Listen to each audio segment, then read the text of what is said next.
Hey guys, and welcome back to Battlefront updates and a little bit of a news update covering last week's news and some stuff going on now in January. First of all, thank you all for being so supportive when I haven't been able to work over the last couple of weeks, and for understanding that it's tough when your job hurts the people around you, basically.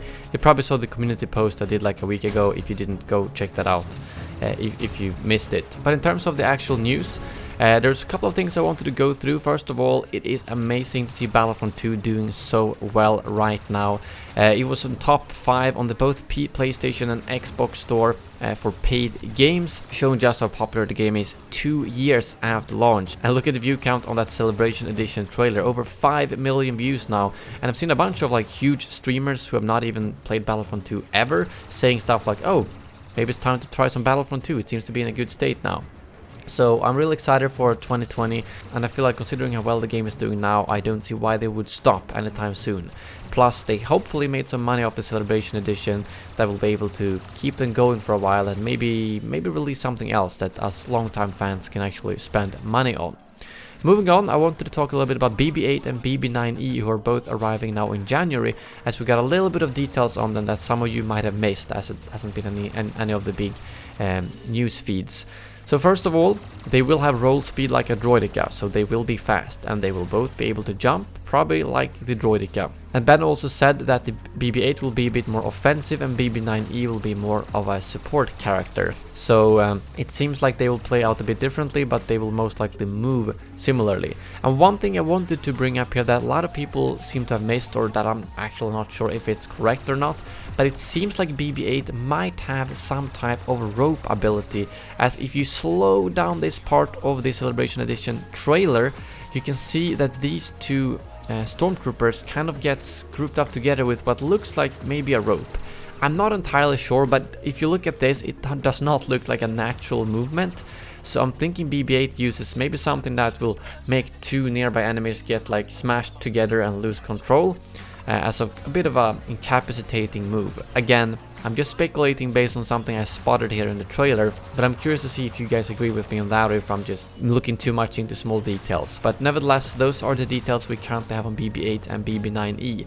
As in when we will be getting more information on them, Ben is returning in the second half of January, so I don't think that we will be getting any news until after January 15th, roughly. Another thing that he confirmed is that the AI shooting while incapacitated bug will most likely be fixed in January. A quite frustrating bug, as it makes a lot of the abilities unnecessary in co-op, or not unnecessary, but if you use an ability to knock someone down and they keep shooting at you, it feels kind of pointless. So I hope that they'll be able to fix that in January, as it's one of the more major things I've noticed in co-op and instant action that kind of takes you out of the moment, because it just seems wrong when they're flying around and shooting you mid-air or while they're on the ground.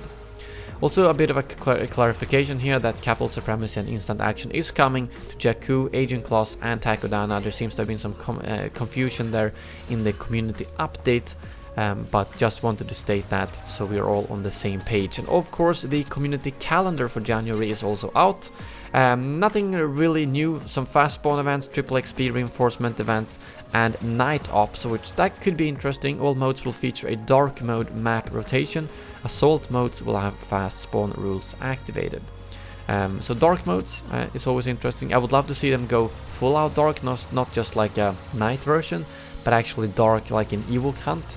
That would be crazy, but maybe that is what it is. I'm not sure.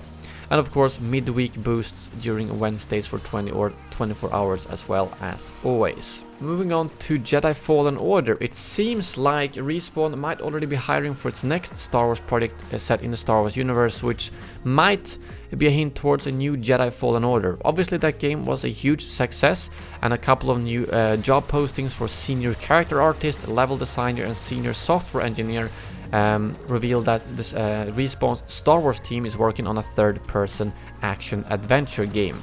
So obviously it could be a completely different Star Wars game, but I highly doubt it, considering the success of Star Wars Jedi Fallen Order, and it would make a lot of sense to continue that story. On top of that, we have this comment from Jason that I have previously shown, which could be a hint towards the fact that, well, they are indeed working on a new Star Wars Jedi Fallen Order.